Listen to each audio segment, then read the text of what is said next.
हमारे पूरे कल्चर में हमने एप्लीकेशन को देखा है। जहाँ संगीत मधुर है वो वो म्यूजिक असली है, वो क्लासिकल है in the sense that people will listen to it again and again. बार बार आप सुनेंगे। और सो कॉल्ड क्लासिकल आर्ट और फोक आर्ट में सिर्फ एक फर्क होता है, one is a little complicated और quite complicated, the other is very simple.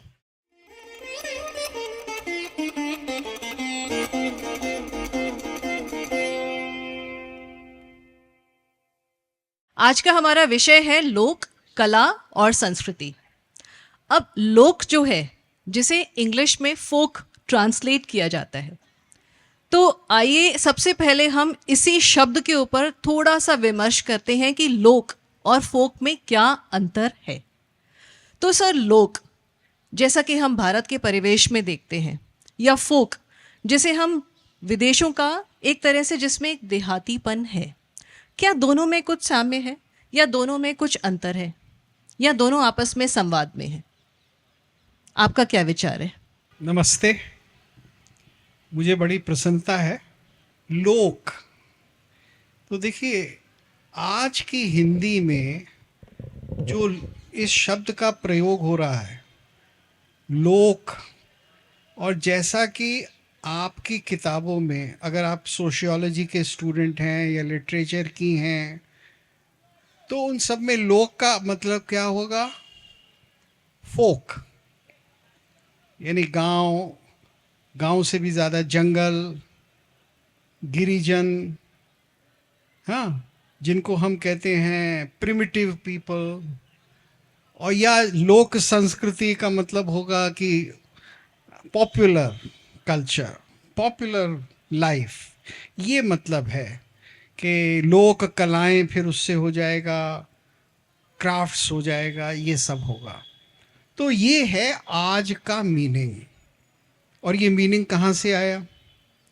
ये आया अंग्रेजी के फोक के ट्रांसलेशन से। और अंग्रेजी में ये कहाँ से आया? It came from German, folk.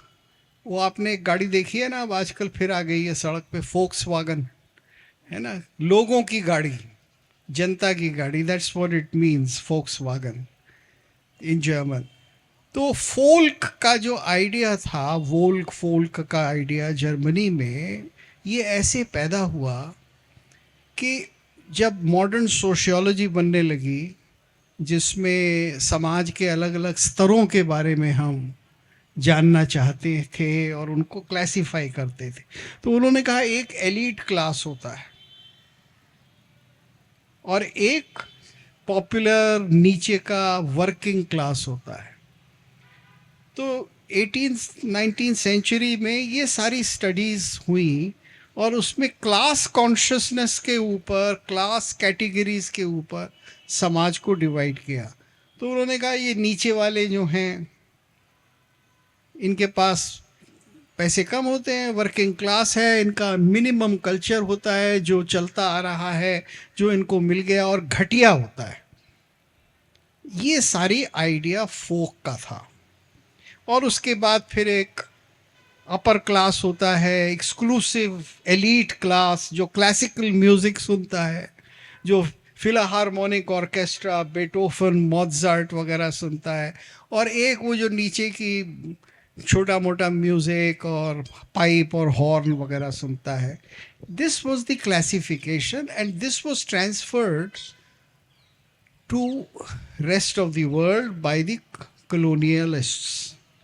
तो जो उपनिवेश बना रहे थे अंग्रेज, जर्मन, फ्रेंच, उन्होंने वहाँ के सारे समाज को वैसे किया और वो सारा क्लासिफिकेशन चल गया इन सोशियोलॉजी। अब आप जो पढ़ते हैं दिल्ली यूनिवर्सिटी या किसी उसमें, तो यही सोशल क्लासिफिकेशन है फोक का। अब ये भारत का क्लासिफिकेशन नहीं। अगर आप संस्कृत की डिक्शनरी देखेंगे तो उसमें लोक का मतलब क्या है? वहाँ तो 3 लोक हैं। एक दिव्य लोक है, स्वर्ग लोक है, एक मर्त्य लोक है, यानी मॉर्टल्स जहाँ रहते हैं, और एक जो नीचे पाताल लोक है, और इनके तीनों के अलग अलग कैरेक्टरिस्टिक्स हैं। जो लोग मरते नहीं हैं, सोते नहीं हैं, बीमार नहीं होते हैं, देवता हैं, वो स्वर्ग में रहते हैं। और हम और आप क्या हैं इसको बताने की ज़रूरत नहीं है। और नीचे वो लोग हैं जो बहुत लड़ाका होते हैं, बहुत एक दूसरे पर अत्याचार करते हैं और ऊपर भी करते हैं। So this was the classification of, इसीलिए भगवान को कहा गया त्रिलोकीनाथ। लेकिन वो तीनों लोकों का पालन करते हैं, तो ये तीन लोक थे। तो क्लासिकल विजन में, भारत की भारतीय विजन में तीनों लोक हैं। और लोक का मतलब है दुनिया, और दुनिया में सब कुछ है। कम पैसे वाले हैं, ज़्यादा पैसे वाले हैं, कम पढ़े लिखे हैं, ज़्यादा पढ़े लिखे हैं, हर तरह के लोग हैं। और वो सारी दुनिया जो है वो लोक है। तो ये लोक का concept social classification in terms of class नहीं है, ये समझ जाए। अमेरिकन और यूरोपियन क्लासिफिकेशन जो था वो क्लास में है, upper class and lower class. जैसे गाड़ी में first class, second class, sleeper class, ये नहीं। तो सर आपका कहना है कि लोक हमारी जो चिंतन धारा है उसमें उसका अर्थ है रेल्म्स की तरह, आपने जैसे उसे एक तरह से क्लासिफाई किया। तो जैसे जब हम बात करते हैं कि लोक से हमें ये ज्ञान मिला, नॉलेज हमें लोक से मिली, तो उसमें लोक में हम मनुष्यों को भी कंसिडर करते हैं।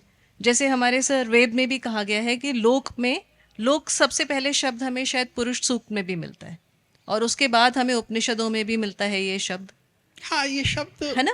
जहाँ जहाँ रेफरेंस आती है दुनिया की, संसार की, वो मिलता है लोक। जी। जो लोग रह रहे हैं संसार में, क्या कर रहे हैं, कैसे कर रहे हैं। हम्म। लेकिन जब ये कहा गया कि आपको दुनिया से कुछ सीखना है, हम्म।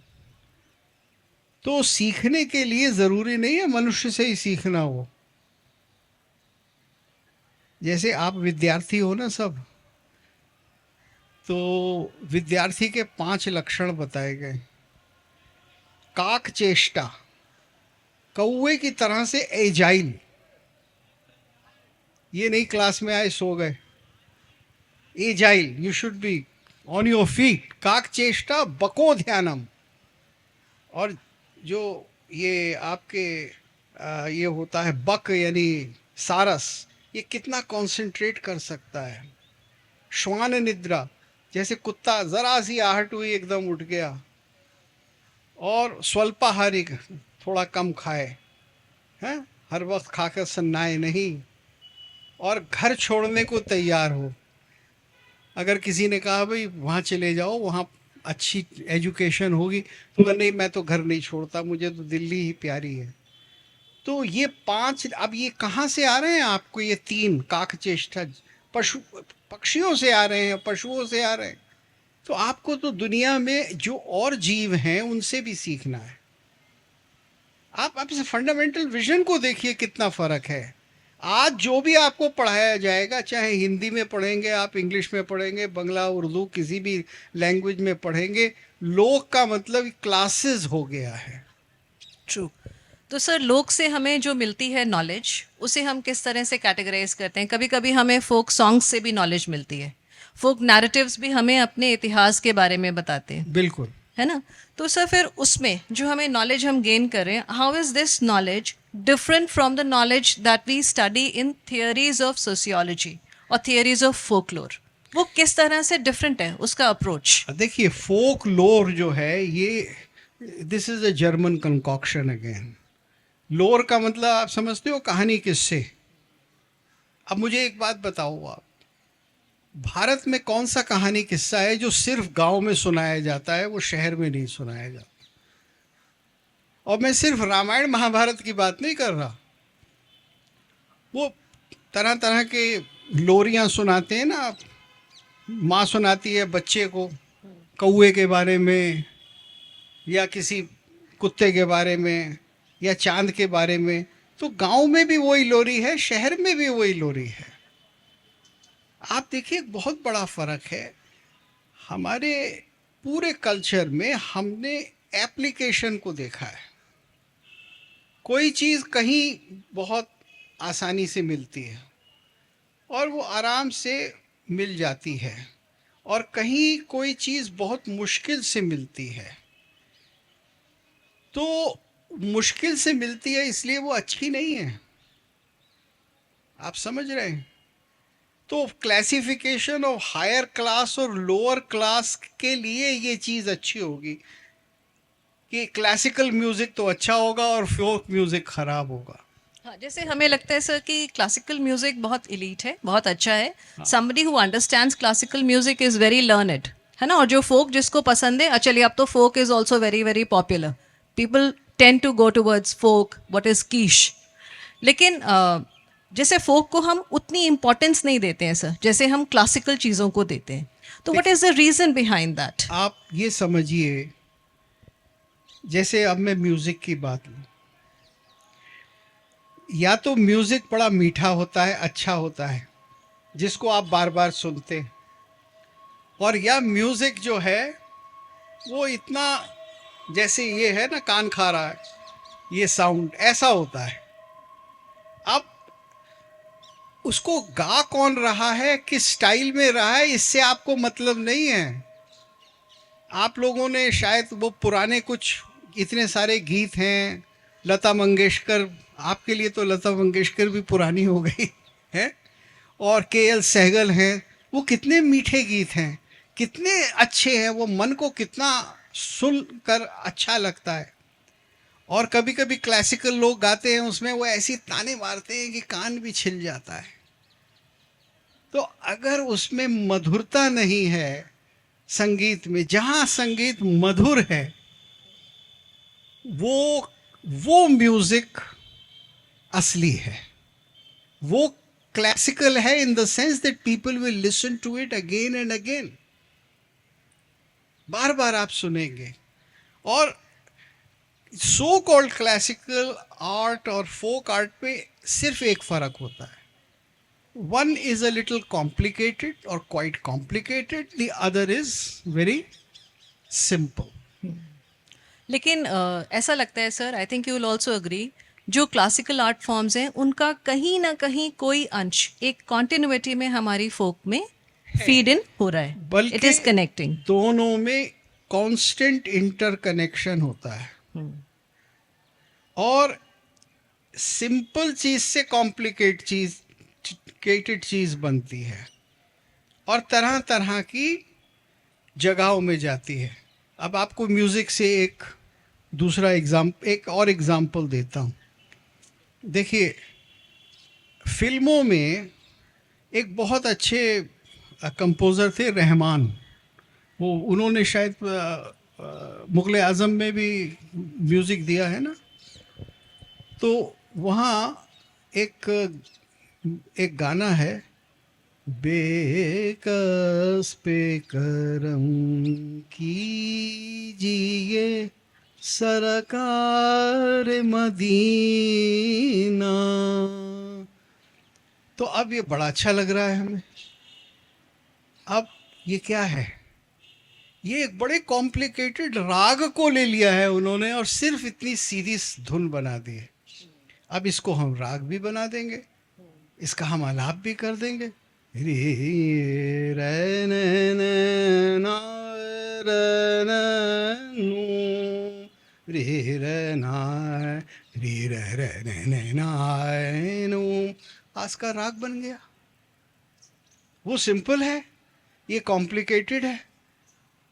इसमें कैपेसिटी है कि आप इसको 1 घंटे तक, 45 मिनट तक वैरायटी इसमें क्रिएट करते जाइए। तो ये क्लासिकल हो गया। वहाँ बड़ा सिंपल है और 3 मिनट 4 मिनट आप सुनते हैं, लेकिन मन को खुश कर देता है। तो अगर रस है उसमें, अगर रस है उसमें, सुनने की आप में इच्छा पैदा करता है वो, then it is good music, then it is art. Whether it is sung by a village woman or by a Bharat Ratna singer or somebody. This reminds me of sir एक बड़ी इस बात पे कॉन्वर्सेशन चलता है कि जो हमारे नैरेटिव्स हैं जैसे महाभारत है, महाभारत के भी कई वर्जन्स हमारे देश में हैं। जैसे हम नॉर्थ से चलेंगे तो उत्तराखंड में एक पांडव लीला है, साउथ के हम तमिलनाडु तक जाते हैं तो सिंजी में द्रौपदी का कल्ट है। So there is commonality, there is conversation, there is dialogue in the narratives in the same thing, but it's a different story in different states. अब जैसे मध्य प्रदेश में वो परफॉर्मेंस होती है उसमें थोड़ा वेरिएशन आ जाता है, कहीं वो असम वगैरह की साइड में अगर परफॉर्मेंस है या उसके कैरेक्टर्स में डिफरेंस आ जाता है। तो ये जो एक चीज़ है सर जिसे हम कहते हैं one we consider as the other text, जो हम कहते हैं जैसे हम this is again a very western perspective कि एक टेक्स्ट है वो हमारे लिए रेफरेंस है और बाकी उसके जो है ना वो टेलिंग्स हैं वो छोटे हैं, उसके लिए माइनर है। यहाँ अगेन मैं क्लासिकल और फोक में डिफरेंस की तरफ पॉइंट आउट कर रही हूँ कि कैसे हम क्लासिकल चीज़ को, द महाभारत जो हम कंसिडर करते हैं भगवान व्यास की, तो वो महाभारत को हम क्लासिकल चीज़ मानते हैं और जो बाकी जो नैरेटिव्स हैं उनको हम फोक मानते हैं। So I would like to draw your attention, एक थोड़े से सर 2 मिनट लेती हूँ मैं पांडव लीला की तरफ। उसमें द्रौपदी जो हैं she is Kali in the Pandav Lila of Uttarakhand. Same thing is replicated in the Draupadi cult in Tamil Nadu in Senji, जहाँ उनकी परफॉर्मेंस होती है और द्रौपदी की पूजा होती है। जहाँ जहाँ द्रौपदी की पूजा होती है she is revered as one of the Mahavidyas. The thing is the Mahabharata per se does not speak of her as that. So this is a different version of the what is considered as a classical Mahabharata. This is a difference, but yet it is considered as true by the people of this region. So जो चीज़ एक reason के लोगों के लिए सच है तो दूसरे लोगों के लिए वो सच क्या है? देखिए, दिस अगेन जो आपने क्लासिफिकेशन किया ना, डिवीजन महाभारत का व्यास के द्वारा लिखा हुआ और आज के ज़माने में छपा हुआ है ना, प्रिंटेड वर्जन, ये अगेन एक मॉडर्न वेस्टर्न क्लासिफिकेशन है। भारत में ये नहीं था। क्यों? सबसे पहले महाभारत में व्यास ने, द्वैपायन कृष्ण ने कहा गणेश से अच्छा लिखो, लिखा गया, वो धीरे धीरे वो भी बढ़ता गया। पहले तो उसमें मेरे ख्याल से 1 लाख श्लोक ही थे जी। बाद में उसका वो एक्सपेंशन, पहले उसका नाम जय था, जया। तो जय को ही उन्होंने कहा जयम उदीरयेत, मैं जय कहूँगा। फिर वो भारत हुआ, फिर वो महाभारत हुआ। तो जो बात आप कह रही हैं जी। कि जो तमिलनाडु में सुनाई देता है वो फ़र्क है, वो उन्होंने क्रिएट किया है, तो ये तो व्यास के समय में से ही हो रहा है। देखिए, आप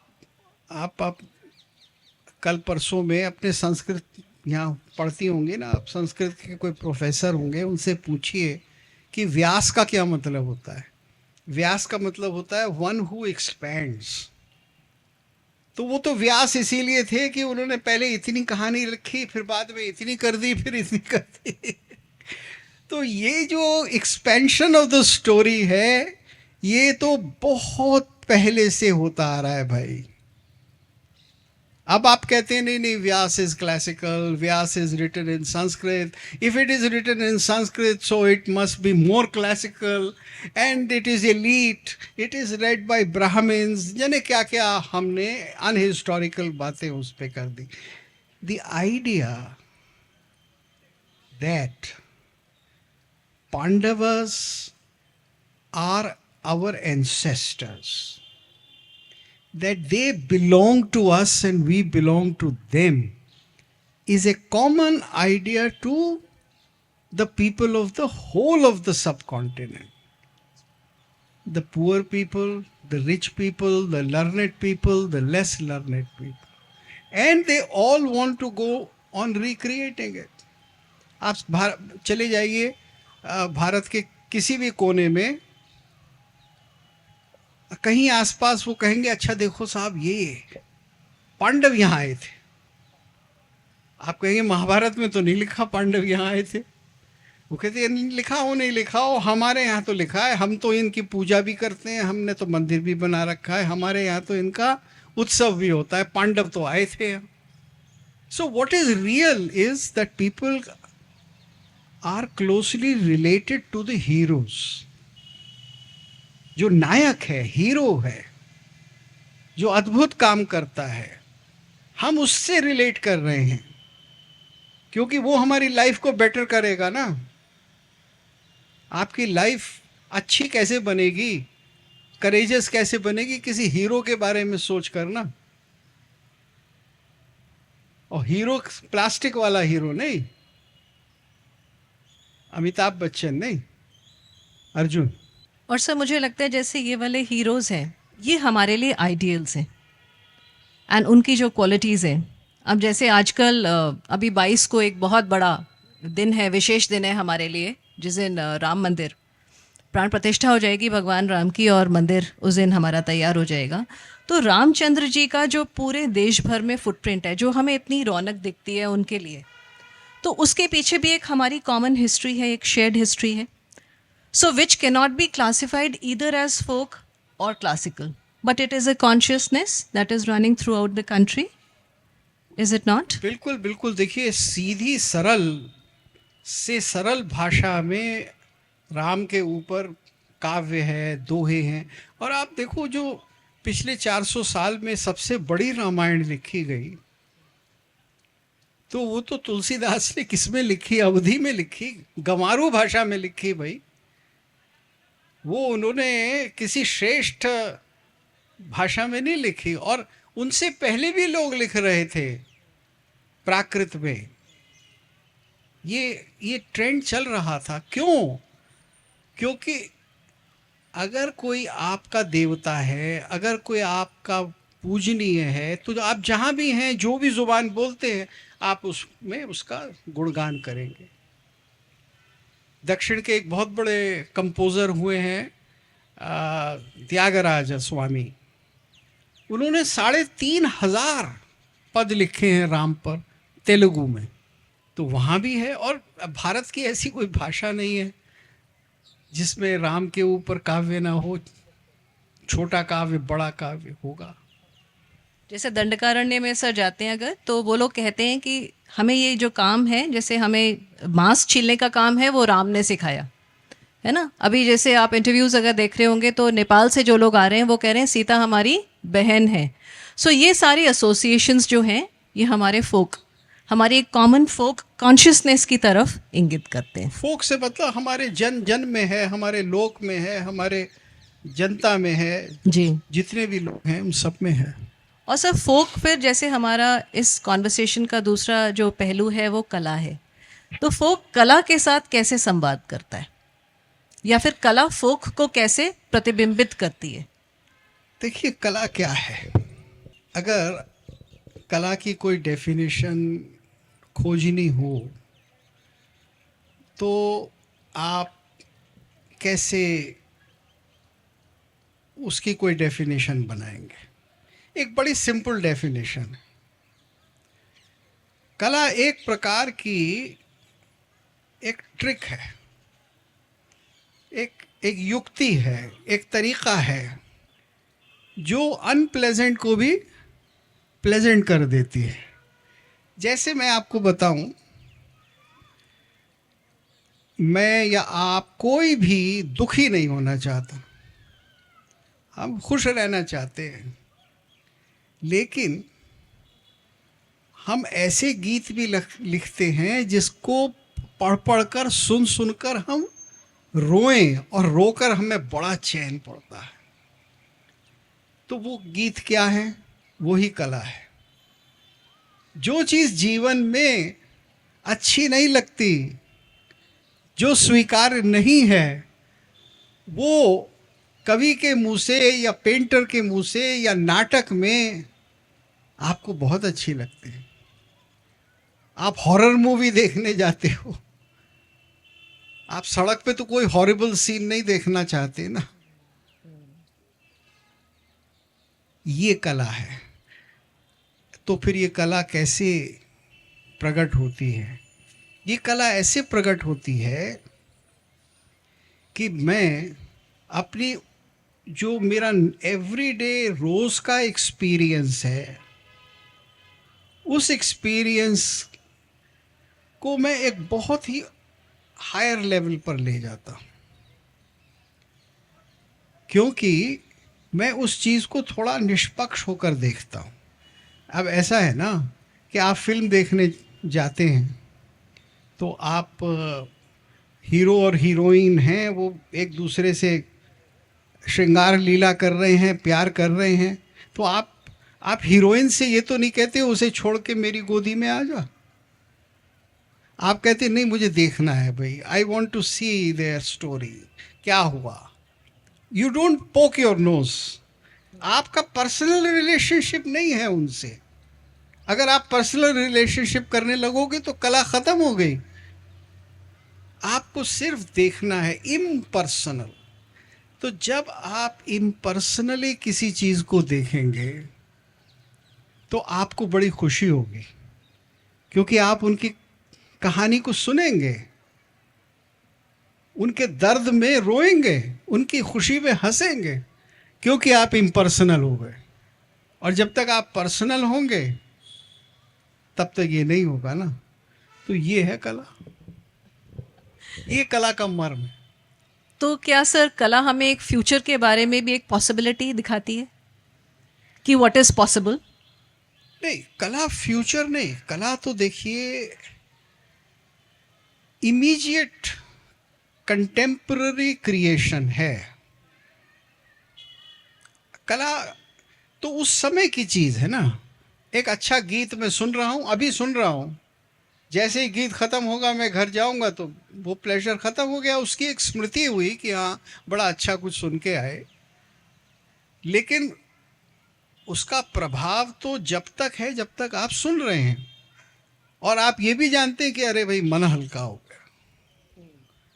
कला आपके मन को भी बदल देती है।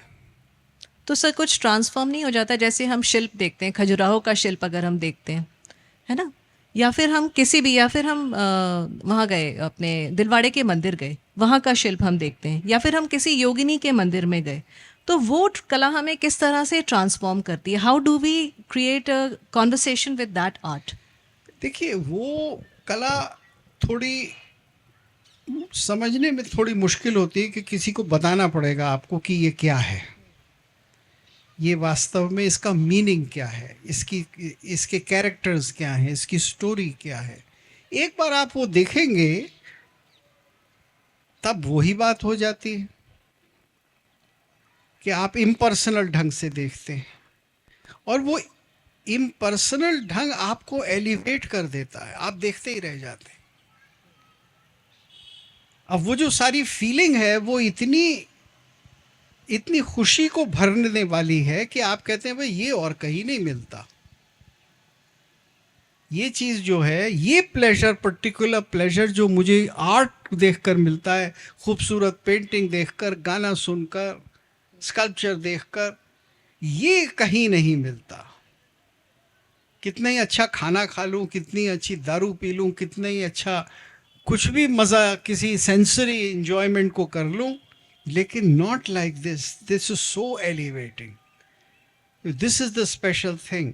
और ये जितने आप प्राचीन काल में इतने मंदिर बने, हजारों हजारों मंदिर बने, क्यों बनते थे? कि ऑर्डिनरी बच्चा बच्ची जो है वो बचपन से उसे देखता हुआ सेंसिटिव हो जाए।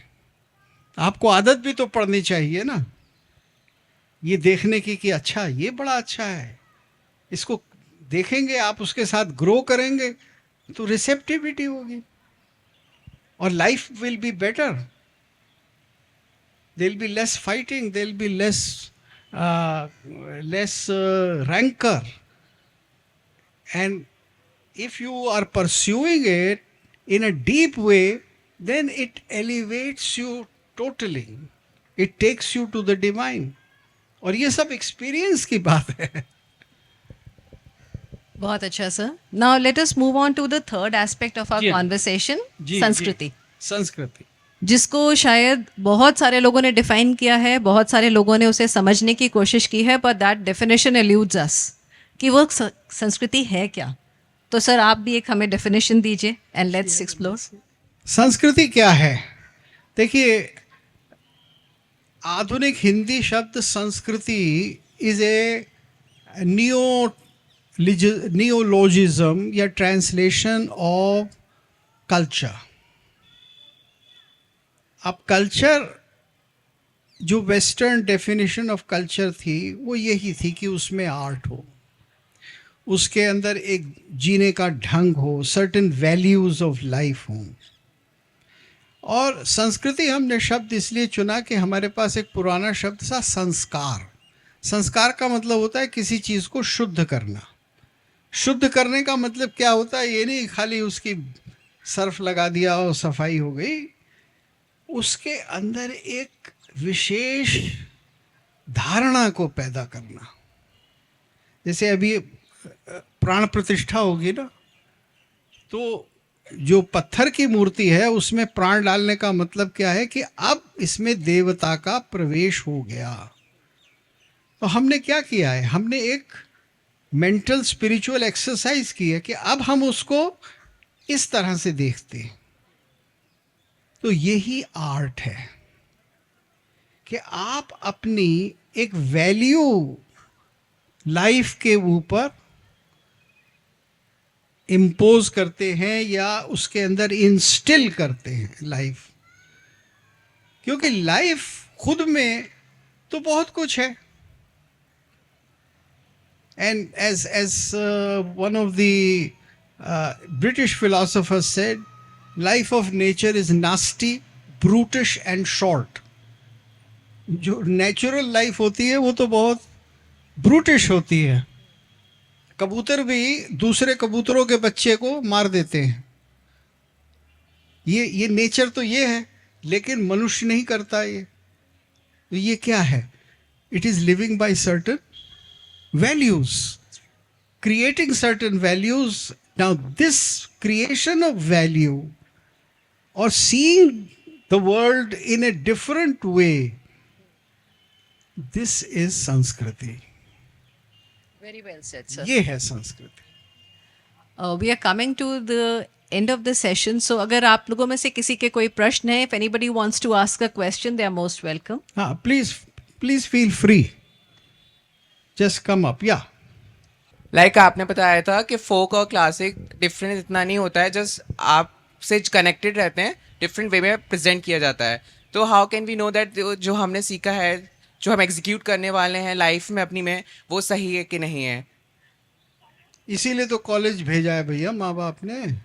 तो कॉलेज में अभी यही आकर तो सीखोगे। कोई सिखाएगा ना, बताएगा कि ये सही है, ये गलत है।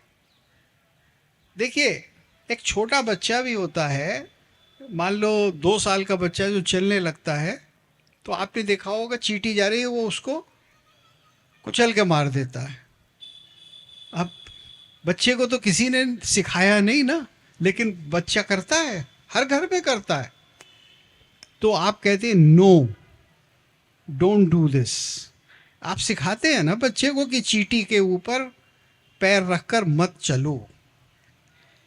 Now somebody tells you that this is to be done and this is not to be done, and at various stages of life there are various instructions. अभी माँ ने आपको बताया कि चींटी को मत कुचलो, फिर आप स्कूल में, नर्सरी में, फिर 8वीं 10वीं 12वीं, फिर कॉलेज में आगे, फिर सारी लाइफ में आपको लोगों से सीखना पड़ेगा what is to be done and what is not to be done. It is a set of civilizational values which is to be learn. उससे आपको पता लगेगा कि क्या सही है, क्या गलत है। और उसमें भी फिर बड़ा सिंपल नहीं होता है। उसमें भी ज़रूरी नहीं है कि हर चीज़ सही हो। अब ये इंटरफेरेंस सही है या गलत, तरह इतना आसान नहीं है जवाब देना। कुछ लोग कहते हैं ये तो बिल्कुल इसेंशियल है, it is my religious right to do this. दूसरे कहते हैं भैया अगर जहां आप ये उपासना कर रहे हैं वहीं तक रहे तो सही है. So all these questions also arise. What is right and what is wrong? And it is a continuous process. But you have to learn it from others. Common pool of knowledge. हाँ जी. Sir, ये जो आजकल modernisation और अमेरिकाइजेशन है, इस वजह से जो हमारा यूथ है they are more attracted towards the pop culture of the west, और कहीं कहीं ऐसा लगता है कि हमारी जो भारतीय कला है, भारतीय लोक संगीत है, इसके प्रति रुचि कम होती जा रही है. तो इसका आपके देखिए, एक तो इसको मैं मानता नहीं. यूथ के अंदर कोई कल्चर या उसके प्रति डिसरिगार्ड है, ऐसा कुछ है नहीं. मैंने बड़े बड़े बुढ़े देखे हैं जिनको कोई भी किसी किस्म का म्यूज़िक अच्छा नहीं लगता, कोई लिटरेचर वो नहीं पढ़ना चाहते, महिलाओं को वो कहते हैं तू सड़क पर नहीं निकल, घर के अंदर बैठी. You see, this is a matter of values and education. Education क्या हो? तो आज कंटेम्पररी टाइम में there are all kinds of youth, all kinds of young people. आप बैठे हैं, सुन रहे हैं मुझे. You are a different kind.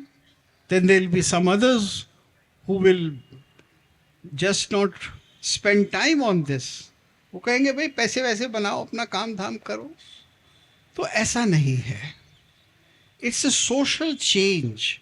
If there is more education in society, then the elderly, the young, the middle age, they'll all pursue the good things. If not, then society as a whole crumbles. There is a downfall. Sir, मेरा एक प्रश्न ये है कि आज हम देख रहे हैं कि लोकगीत, लोक कलाएं, लोक कथा ये एक तरीके से हमारे इतिहास की एक बड़ी महत्वपूर्ण चीज़ है, और कहीं पे ये लोकगीत बहुत काफ़ी प्रसिद्ध हैं, कहीं पे नहीं है. लेकिन आज के समय में जब हम फ्यूजन गीत सुनते हैं, खासकर कोक स्टूडियो जैसे बहुत सारे गीत आ रहे हैं जिसमें लोकगीतों को बढ़ चढ़ के वेस्टर्न म्यूजिक के साथ मिक्स करके एक अच्छे तरीके से बताया जा रहा है, तो हमारा इतिहास और बेहतर तरीके से आ रहा है. लेकिन कई लोग इसकी आलोचना भी करते हैं. तो आपका क्या कहना है कि लोक कथाएं, लोकगीत अगर पश्चिमी सभ्यता के साथ मिलके एक बेहतर स्वरूप में अगर दिखाई जाए तो यह कि अच्छी चीज़ है कि हमारा इतिहास, क्योंकि महात्मा गांधी ने भी यही कहा था कि लोक कथाएं, लोकगीत हमारे जो इतिहास की बड़ी महत्वपूर्ण चीज़ है. तो आपको लगता है कि पश्चिमी सभ्यता के साथ हमें मिलना चाहिए लोकगीत और लोक कथाओं को और प्रस्तुत करने के मैं लिए? समझ गया आप क्या कह रहे हो. देखो, ये पश्चिमी सभ्यता का नहीं है सवाल. हमेशा कला में कुछ फैशन ट्रेंड चलते हैं. एक स्टाइल आता है, नया नया कुछ आता है, वो लोग उसको इस्तेमाल करने लगते हैं. जैसे जब मैं कॉलेज में पढ़ता था तो शम्मी कपूर के गाने थे जंगली जंगली, तो वो उस समय बड़े सो कॉल्ड वेस्टर्न लगते थे, और वो हुला हूप होता था. वो चीज़ें कुछ दिन चली, फिर ख़त्म हो गई. आज कौन हुला हूप खरीदता है? जब हम आपकी उम्र में यहीं पढ़ते थे सेंट स्टीफेंस कॉलेज में, तो वो बहुत पॉपुलर था. तो ये वेस्ट की बहुत सारी चीज़ें जो हमारे पास आती हैं कला में, ये बहुत रहती रही हैं. लेकिन वेस्ट की ऐसी कई चीज़ें हैं जो आपको सोच समझ कर देखनी चाहिए. जैसे मैं चॉकलेट्स का बड़ा विरोधी हूँ. आजकल लोग चॉकलेट ख़रीदते हैं, एक दूसरे को देते रहते हैं. इतनी बोरिंग चीज़ होती है चॉकलेट, हैं? और इतनी सारी खूबसूरत मिठाइयाँ हैं सारे भारत में. इमरती है, जलेबी है, बालूशाही है, सोन पापड़ी है, सैकड़ों सैकड़ों है. तो ये आपको सेंस होनी चाहिए. कपड़े, अब कपड़ों में देखिए, अब ये मैडम इतनी खूबसूरत साड़ी पहनी हुई हैं, इसमें कितने सारे कलर्स हैं, और किसी आर्टिस्ट ने इसको बनाया है. और आप इतने डर्टी बोरिंग जीन्स पहने हुए हैं, दे आर सो बोरिंग. एक ही कलर है, नीला होगा या काला होगा. So don't take the bad things from the west. Don't take bad things. IPhone ले लिया और भारत में बनने भी लगा आईफोन, अब एक्सपोर्ट भी होगा, वो समझ में आता है. एक ज़माने में लोग कहते थे we want computer chips not potato chips, तो मोर और लेस वो बात है, take things which are useful and valuable, because technology is all pervasive and it is used by everybody, but use it judiciously. सिर्फ इतनी सी बात है, वही art में होती है, वही आर्ट के अंदर होती है. अब जैसे आज से 25 साल 10-12 साल पहले सो कॉल्ड सूफी म्यूजिक बहुत चला था, कैलाश खेर वगैरह, अब वो गायब हो गया पिछले 3-4 साल में. वो बेचारा वो भी कीर्तन कर रहा, कैलाश खेर भी. पहले वो हर फिल्म का गाना दे रहा था. तो बहुत सारी चीज़ें बड़ी ट्रेंडी होती. सर, जो एक हिस्टोरिकल नैरेटिव चलता है कि खासकर अर्ली मीडिवल इंडिया पीरियड में जो गांवों का कल्चर था उसको मुख्य धारा के कल्चर के साथ जोड़ने के लिए उसको मेन स्ट्रीम किया गया था, वहाँ से उठा के चीज़ें मेन स्ट्रीम कल्चर में डाल दी गई थी. ये बड़ा इतिहास में प्रचलित नैरेटिव चलता है अर्ली मीडिवल इंडियन पीरियड के बारे में. उसके बारे में आप क्या सोचते हैं? भैया हमने तो ऐसा कुछ नहीं पढ़ा. थोड़ा बेटा डिटेल में बताइए अपना क्वेश्चन. हाँ मतलब जैसे जो मैडम सही पूछ रही है, एग्जाम्पल दीजिए. जैसे जो समघट इमेजेस मिलती हैं हमें भारतीय परंपरा में, क्या चीज़? समघट इमेजरी, कंपोजिट इमेजेस, तो उसके बारे में जो मार्क्सिस्ट पर्सपेक्टिव था वो ये था कि इसे जो मेन स्ट्रीम कल्चर था उसने जोड़ने के लिए कंपोजिट इमेजेस का क्या मतलब? कोई क्या सर, जैसे अर्धनारीश्वर की इमेज है तो उसके बारे में कहा जाता था कि जो अर्धनारीश्वर तो भैया अजंता एलोरा में और जने मेडिवल टाइम्स में कहाँ है? अच्छा, उस समय एक्सकेवेट हुई होंगी तो आप उसकी बात कर रहे हैं. जी सर प्लीज आंसर. वो तो देखिए, अगर कोई चीज़ एक्सकेवेट होकर कोई मिली तो वो किस पीरियड की है? नहीं आप, मैं समझ नहीं पाया. देखो, talking about the historical narrative around it sir. no, are you talking of popularization of certain things in medieval period which were in villages? जैसे एक ये I think what his discourse is कि लोग संस्कृत में इतना नहीं लिखते थे, भाषाओं में लिखना शुरू किया, तुलसीदास जी ने लिखा और तरह तरह की कहानियाँ लिखी गई. सारे भारत के अंदर भक्ति काव्य फैला, भक्ति चीज़ थी, तो ये फोक था. तो देखिए ये गलत है, ये सिर्फ नैरेटिव बनाया गया और लार्जली ये नैरेटिव मार्क्सिस्ट आइडियोलॉजी में बना. भक्ति काव्य का जो सबसे बड़ा ग्रंथ है वो भगवत गीता है. वो तो मेडिवल नहीं, एंशिएंट पीरियड का है. उसके बाद जो श्रीमद् भागवत है वो भी 4th-5th सेंचुरी का है, संस्कृत में लिखा हुआ है. रास और महारास और ये सारी चीज़ें तो कृष्ण लीला ये सब भागवत में है भाई. तो ये पॉपुलर हुई, बहुत ज़्यादा पॉपुलर हुई और पहले भी काव्य लिखा जाता था. लेकिन हाँ, मेडिवल टाइम्स जिसको कहते हैं उसमें भाषा के अंदर बहुत साहित्य लिखा गया. उसके अंदर बहुत सारे एक्टिविटी शहरों में न होकर गांवों में हुई.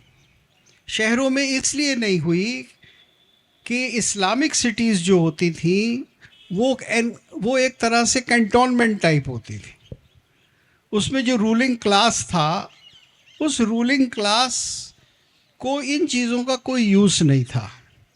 कहीं कहीं किसी नवाब ने, बादशाह ने कुछ अपने पेट वाली दरबार में कुछ लोग रख लिए, अकबर ने एक तानसेन को बिठा दिया.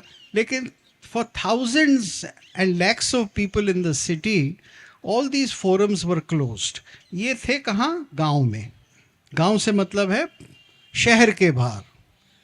तो वहाँ की भाषाओं में, वहाँ के मंदिरों में, वहाँ के खानकाहों में, वहाँ के आश्रमों में ये सब भक्ति और उसके साथ संगीत और कलाएं चल रही थी. तो ये एक बहुत बड़ा ट्रांजिशन था because of political transition and because of Islamic domination. अब इसके बारे में लोग कहने में हिचकते हैं. देखिए मेरी एक यूट्यूब चैनल है, उसके ऊपर 310 वीडियोस हैं फॉर 500 आवर्स के. आप उसको विजिट कीजिए, उस पर बहुत सारे वीडियोस हैं जिसमें ये डिस्कशंस हैं इन्हीं इश्यूज के ऊपर, आपके बहुत काम आएंगे। थिएटर के ऊपर, फिलॉसफी के ऊपर, रिलीजन के ऊपर, वर्ण, कास्ट, इन सारे इश्यूज के ऊपर। गुड इवनिंग हाँ, सर। सो बोलो, मेरा बोलो, सवाल please। ये है कि आपने कहा जो कला है वो एजुकेशन के भी ऊपर डिपेंड करती है कि बच्चा उसको कैसे परसीव करता है, बट सर एक बेसिक एजुकेशन जो आपको अपने माँ बाप से मिलती है केवल वही थोड़ी ना होता है, एक जो इन्वायरमेंट होता है that is more stronger.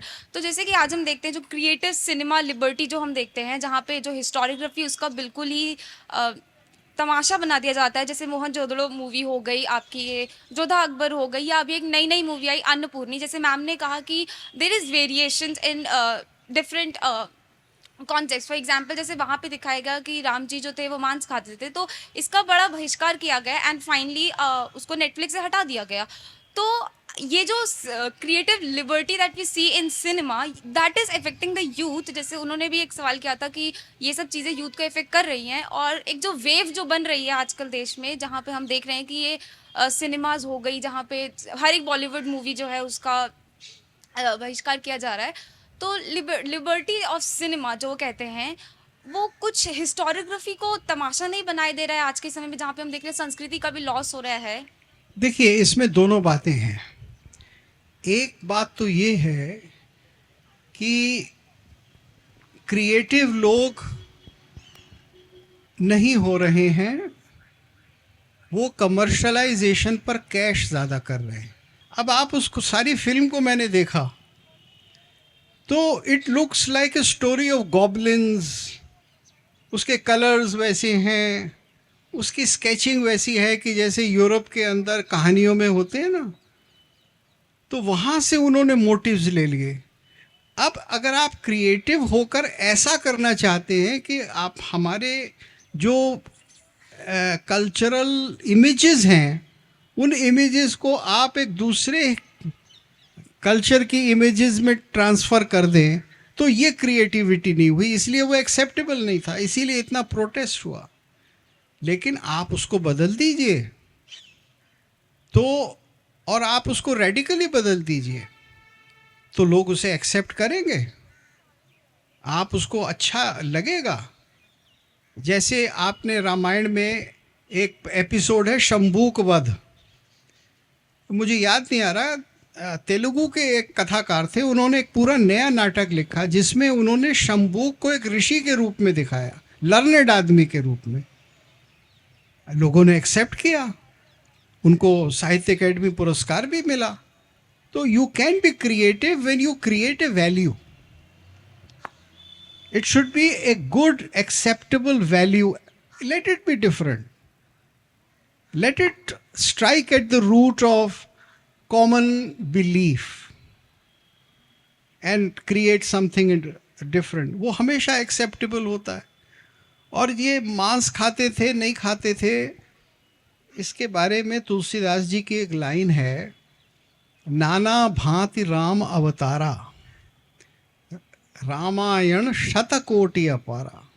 100 crore Ramayan हैं, एक रामायण नहीं है। भक्त जिस जिस प्रकार से जिस जिस युग में अपनी लीलाएं देखते हैं, तो आप अगर भक्त हैं, सच्चे भक्त हैं और रामायण लिखते हैं, तो आपकी रामायण एक्सेप्टेबल होगी, क्रिएटिव होगी, चाहे एक नई भाषा में हो, चाहे नई इमेजरी के साथ हो। तो ये क्रिएटिविटी का रहस्य है। So you have to prove it and time is the only test. समय के साथ पता लगता है कि ये चीज़ चलने वाली है या ये बहुत जल्दी ख़त्म हो जाएगी। Sir, we thank you for being here and आपने इतने अच्छे से सारे प्रश्नों के समाधान किए, हमारा सारा डिस्कशन आपने इतने अच्छे से पूरा आपने गाइड किया, पूरा आपने समझाया। I am sure our audience also found value in it, and मुझे आपकी ये बात बहुत अच्छी लगी कि जिस चीज़ में वैल्यू होगी वो क्रिएटिविटी की वो एक पहलू, वो उसकी कसौटी है। Thank you so much sir. Thank you audience. नमस्ते, जय हिंद, जय भारत। आप सबको बहुत बहुत धन्यवाद।